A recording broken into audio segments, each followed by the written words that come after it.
E hoje, nesta edição do Endcast, vamos abordar um assunto bastante interessante para preparar as pessoas aí para os próximos dias. O assunto é economia e quem vai me ajudar é o William.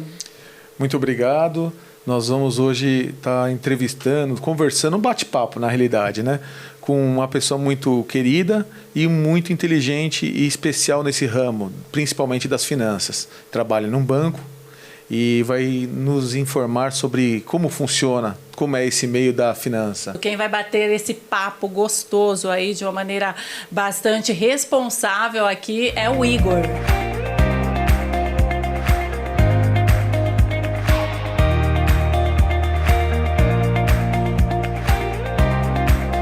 Pessoal, muito obrigado. William, muito obrigado. Muito prazer estar aqui. Muito prazer te conhecer também, estar aqui com vocês.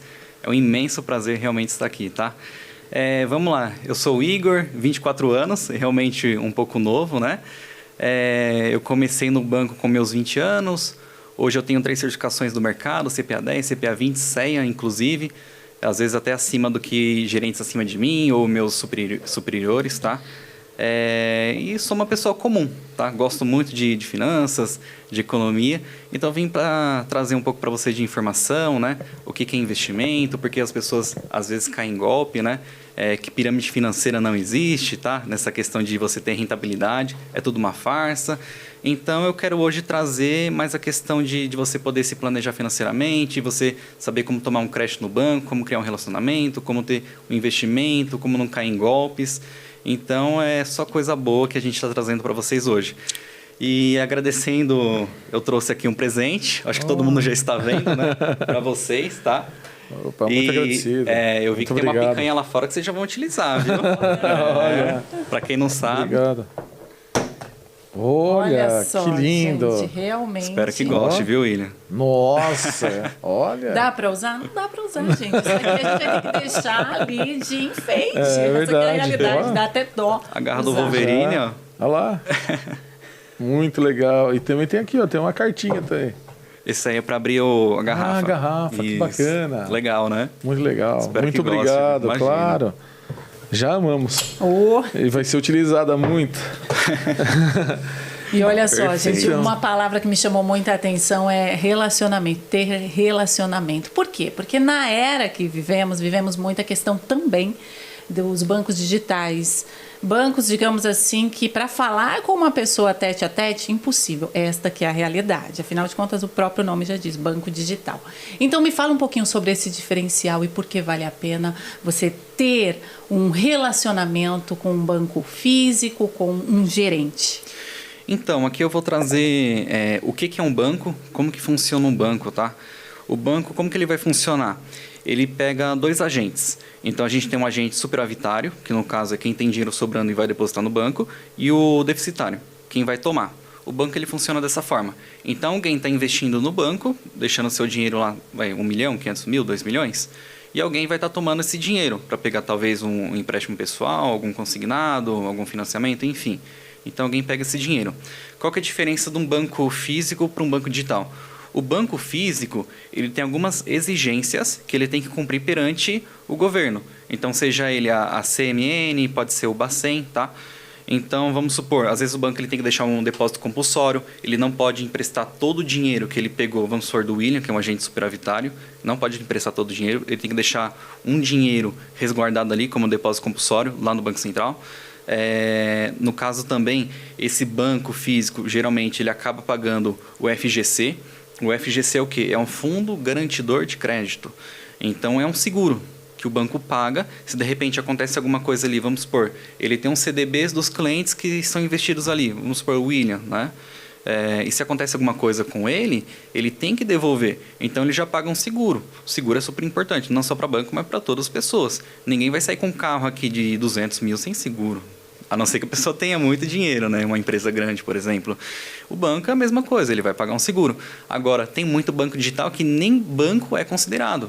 É considerado uma fintech. E essas fintechs, às vezes, não pagam seguro. Então, está em pauta, tem muito banco que discute isso. Fala, poxa, os bancos físicos aqui, laranjinha, amarelinho, vermelhinho, tá pagando seguro. Por que esses bancos aí não estão pagando seguro? Entendeu? Então, eles têm que pagar seguro também. Eles são bancos grandes hoje que cresceram, ascenderam, tem muitos clientes no ramo nacional aqui. Então, eles têm que pagar seguro. Então, está em pauta. No tá? caso, é com Bitcoin, é isso? Oi? No caso, com Bitcoin? Ou não? Não chegando tão a um patamar maior, mas um patamar simples. Na investimento você tem, nem poupança é considerado investimento, tá? Mas após a poupança tem um CDB, é algo básico, entendeu? Porque tem muito banco que ganha hoje falando assim, caixinha não sei o que, conta que está rendendo, na verdade é um CDB, vamos pagar 100% do CDI, 110%, 120%, é um CDB, entendeu? E muitas das vezes esse banco ele não paga nem o FGC. E entre eles, como é que funciona? Eles têm um relacionamento entre todos os bancos? Como é que é feito essa parte de se existe um relacionamento de empréstimo, algo do gênero assim? Então, o banco, como que ele funciona? Alguns bancos ele tem relacionamento sim. Não sei se você sabia, um banco ele acaba emprestando para outro. Então vamos supor, chega o laranjinha lá junto com o vermelhinho. Aí fala, vermelhinho, tô sem dinheiro em caixa hoje, acabou, viu? Não posso finalizar o dia negativo. Me empresta um dinheiro aí? Eu falo, não, claro. Ó, a Selic ela tá 14,75. Eu te empresto a 14,74.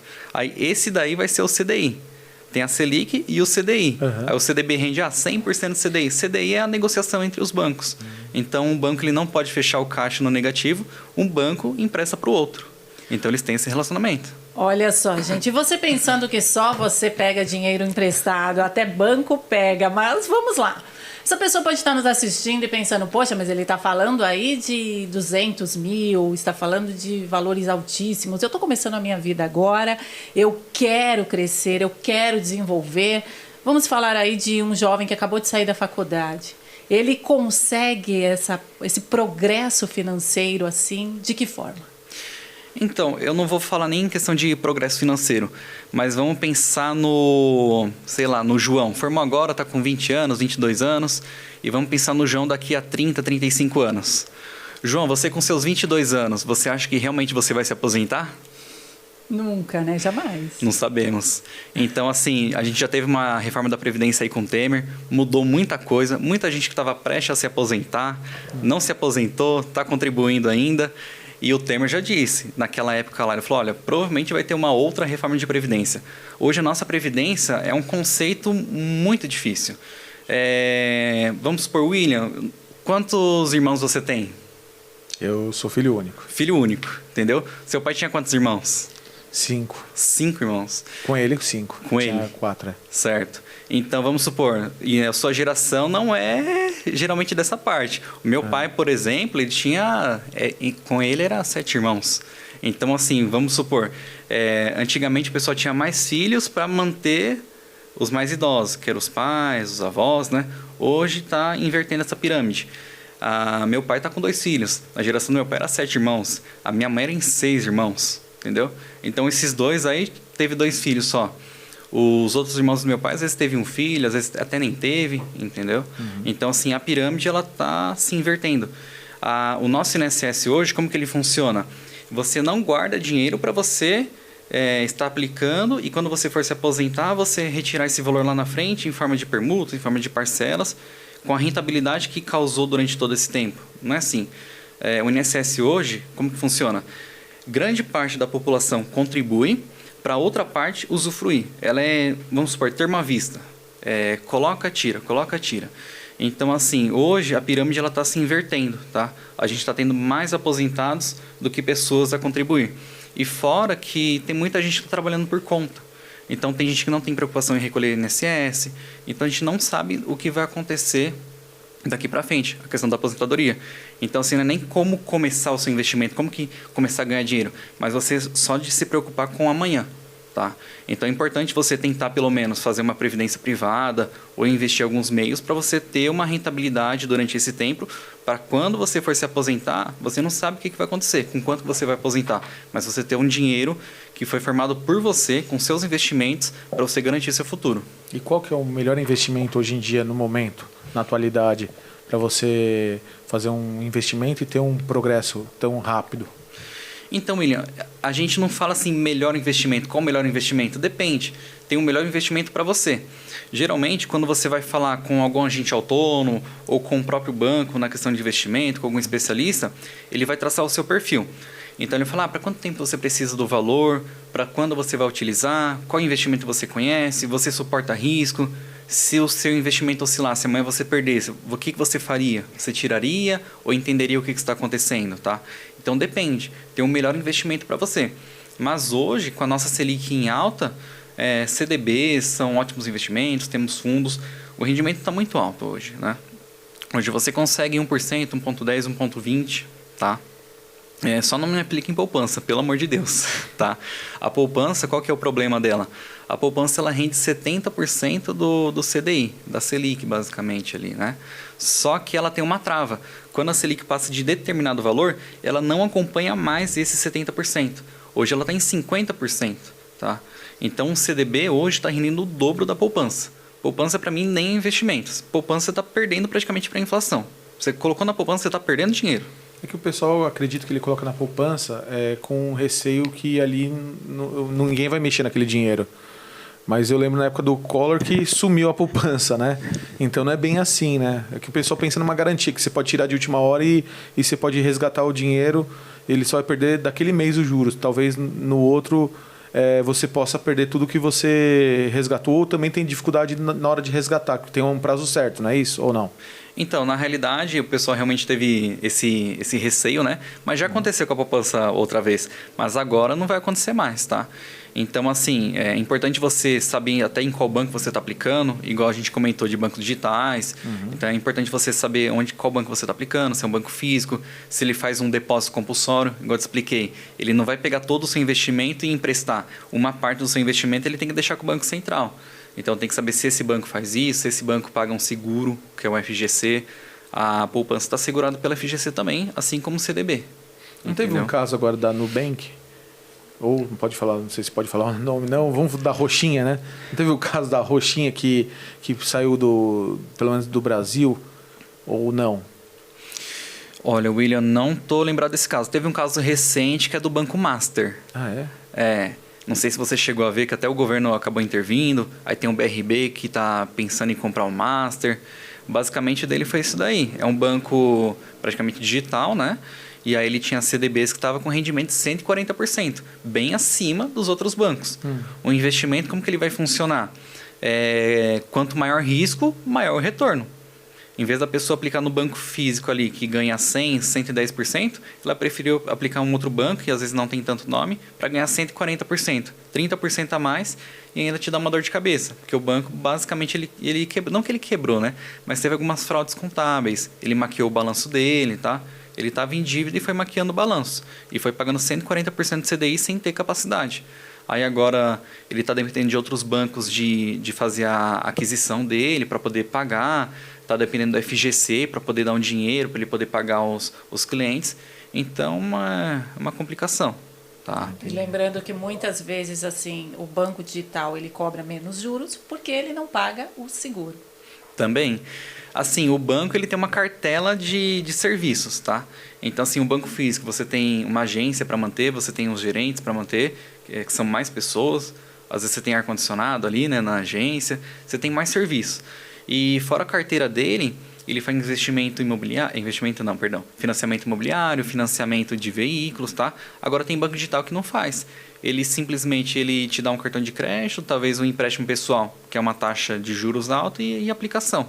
Então, você pode ter um relacionamento com o banco digital, sim, mas não pode contar 100% com ele. E assim, depende do banco digital. Pesquise qual banco que é, o que ele faz, se ele paga depósito compulsório, se ele paga o FGC, para você ter garantia, tá? Não deixa todo o dinheiro lá. Nossos avós já diziam, né? Não deixa todos os ovos em uma cesta, né? Então, é basicamente isso. É importante falar aqui que a gente não está, né, descredibilizando os bancos digitais, mas com todas essas orientações dá para ter uma cautela maior.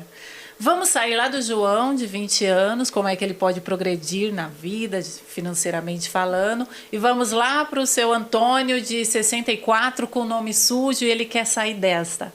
Agora, recentemente, teve essa proposta aí que a pessoa pode transferir suas dívidas, seus débitos com os bancos, empréstimos, e podem ter juros menores. Isso realmente é opção válida? É assim, toda dívida não é válida, né? Então é importante você não ter nenhuma dívida. Mas se aconteceu, procure o banco, procure essas plataformas como Serasa, SCPC, Boa Vista, enfim, Consumidor Positivo. Dá uma olhada no que tem lá e tenta renegociar. Acha um juros bom para você. Se não conseguir, tenta renegociar um juros menor, né? E assim, é importante você manter em dia, porque senão você acaba não conseguindo realmente um crédito. E assim, não se prenda a um banco só. Se de repente, eu atrasei no banco amarelinho, talvez ele vai ter um receio de te emprestar novamente, por conta do seu histórico. Então, talvez dentro de um ano ele não te empreste mais. Mas tenta para outro banco. Um banco vermelhinho, outro vermelhinho, talvez o laranja, o amarelo, entendeu? No caso, a transferência de dívidas. Depois que quitar a dívida, tá? Assim, quando você tá endividado, não adianta você ficar trocando de banco, porque o banco, ele se conversa, tá? Vamos supor, a gente tem o Bacen, que é o Banco Central, é o banco dos bancos.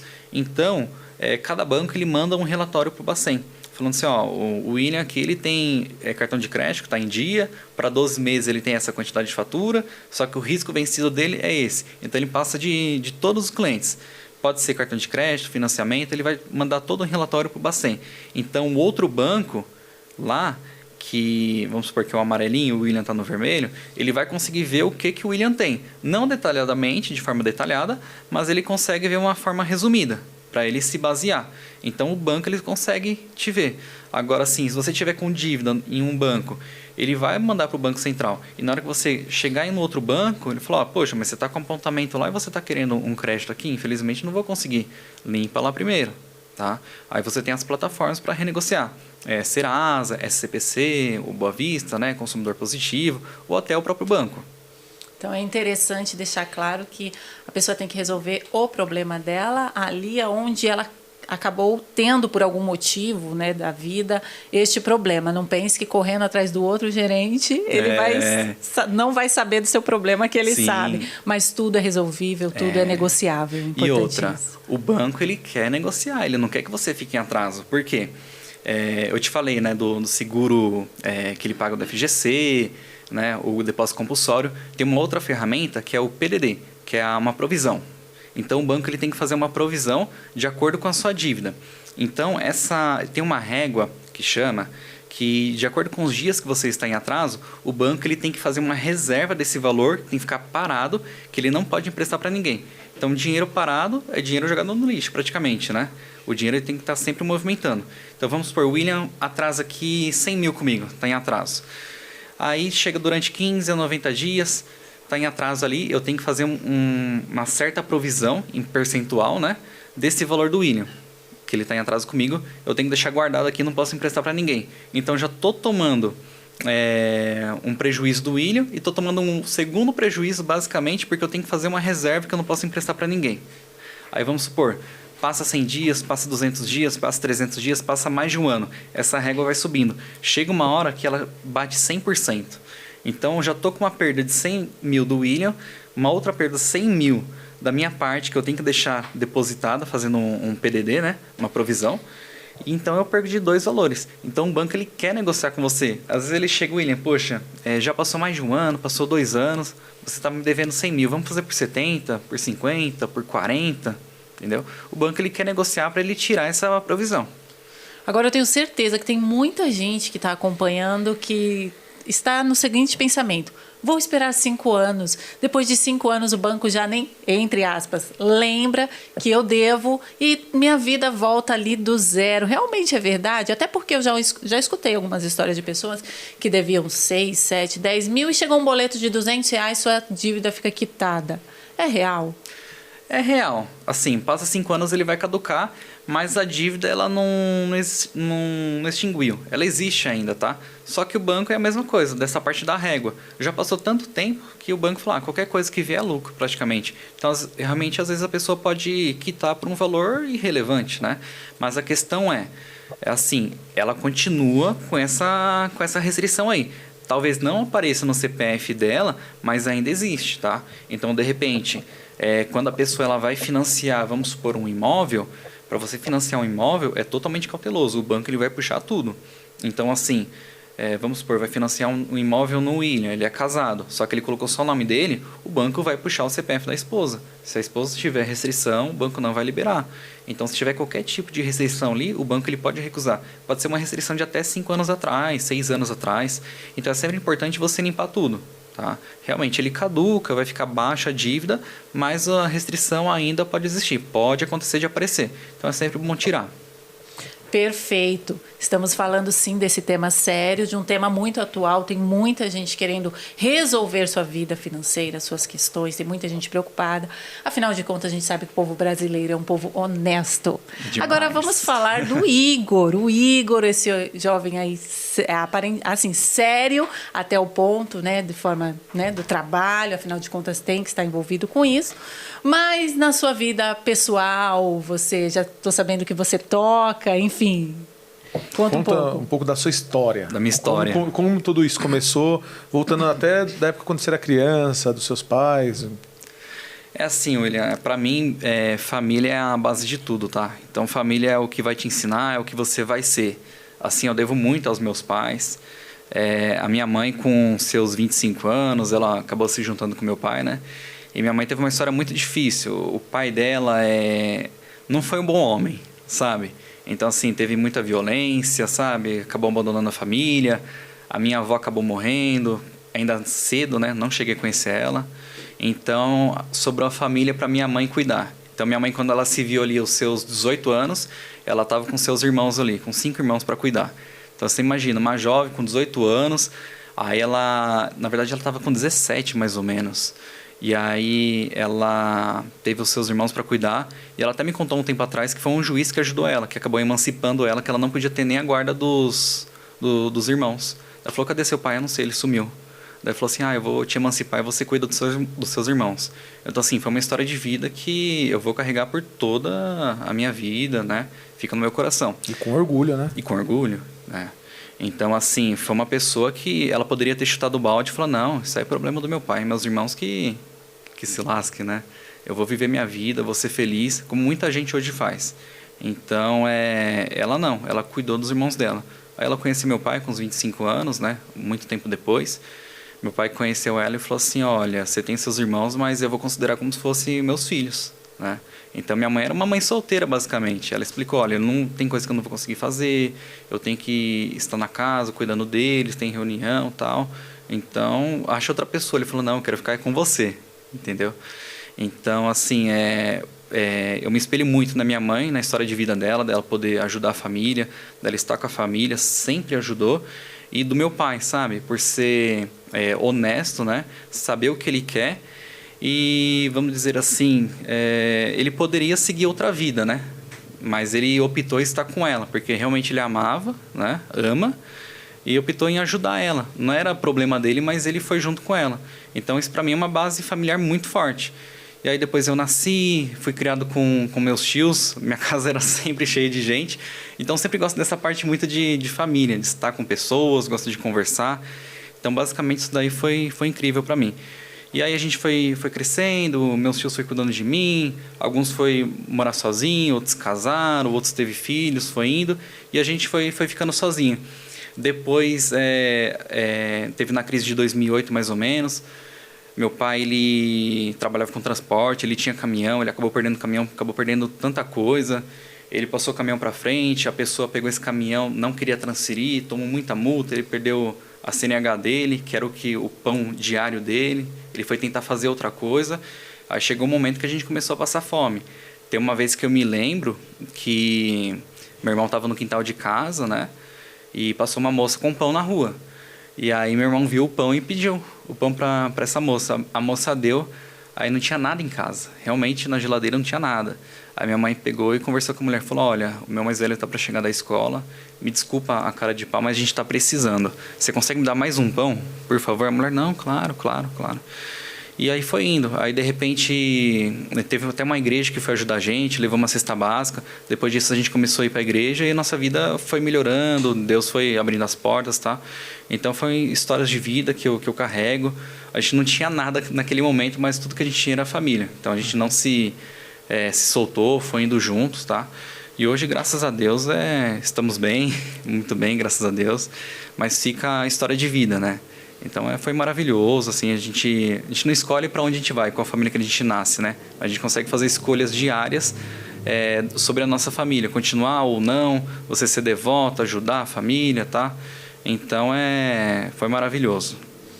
A importância da estrutura familiar, né? Olhando para ele, quem diria que tinha passado até necessidade, até fome, e não se envergonha de falar, né? Chegou a um auge hoje, digamos assim, que claro, continua caminhando em prol do crescimento, mas tem uma história para contar de muita dificuldade. Sim, como a maioria dos brasileiros, né?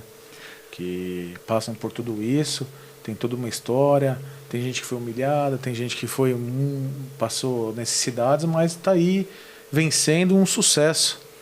E é isso que a gente quer chegar, né? Depois de tudo isso, como é que foi esse start de você pegar e falar, não, é banco que eu quero, é parte financeira, e conta um pouco mais essa parte. A gente sofreu um pouquinho, mas não só de Instagram vive o homem, vamos brincar assim, né?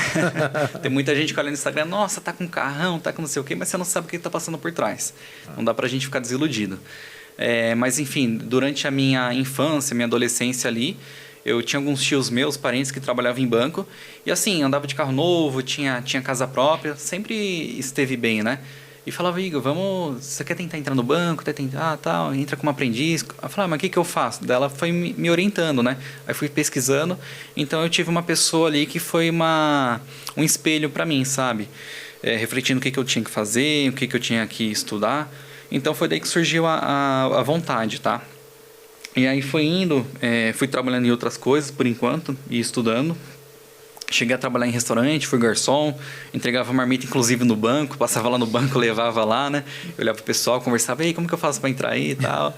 Então fui estudando, gostei muito da área, gostei da área de economia, me formei na faculdade, aí fui tirando certificações, tirei CPA 10, CPA 20, tirei CEA, entrei no banco, e aí fui galgando, crescendo.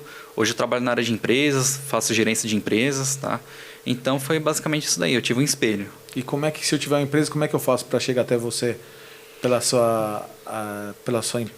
que você trabalha, onde você trabalha, e qual é o que você pode ajudar as pessoas e que você ajuda, né, essas pessoas. E depois também queria, só aproveitando, né, que você contar as histórias dos seus clientes, que isso também é muito espetacular. Para chegar até a mim, por incrível que pareça, eu não tenho Instagram, viu? Sério? Não tenho.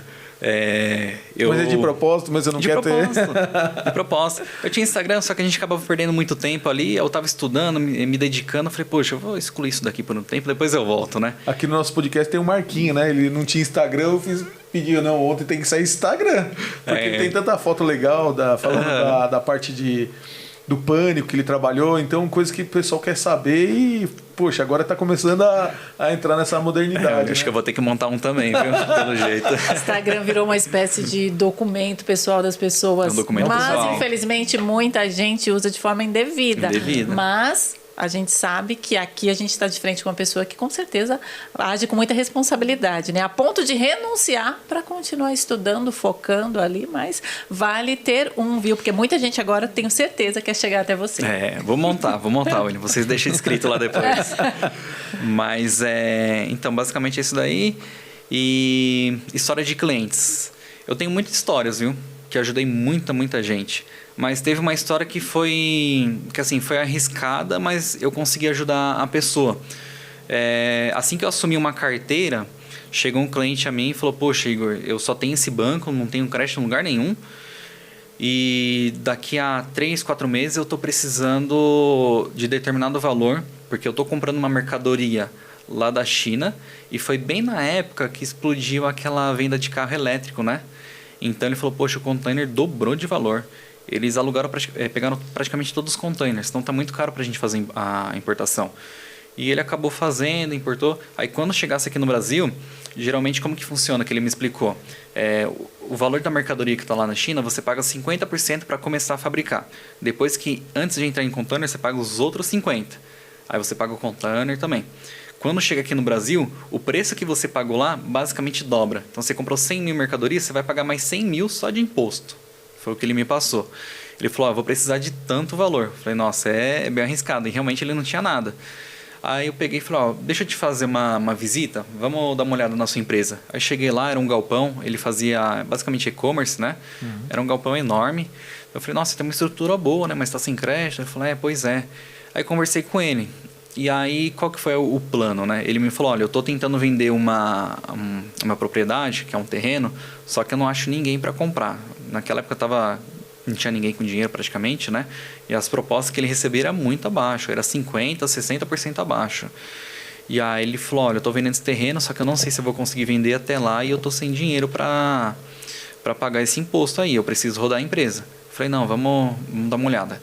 Aí eu peguei, conversei com ele e falei, olha, vamos tirar a restrição que você tem aqui. Ele foi no cartório, ele tirou as restrições, vamos atualizar seu faturamento. A gente atualizou o faturamento dele, tirei umas fotos da empresa para a gente poder mostrar para o banco quem ele era, né? E falei, vamos criar um relacionamento com o banco. Então, assim, tudo que você tem com o banco ele vai levar em consideração. Então, assim, chave Pix, débito automático, tá? Proteções que são seguros, pode ser seguro de veículo, seguro residencial, consórcio, tudo que você tiver.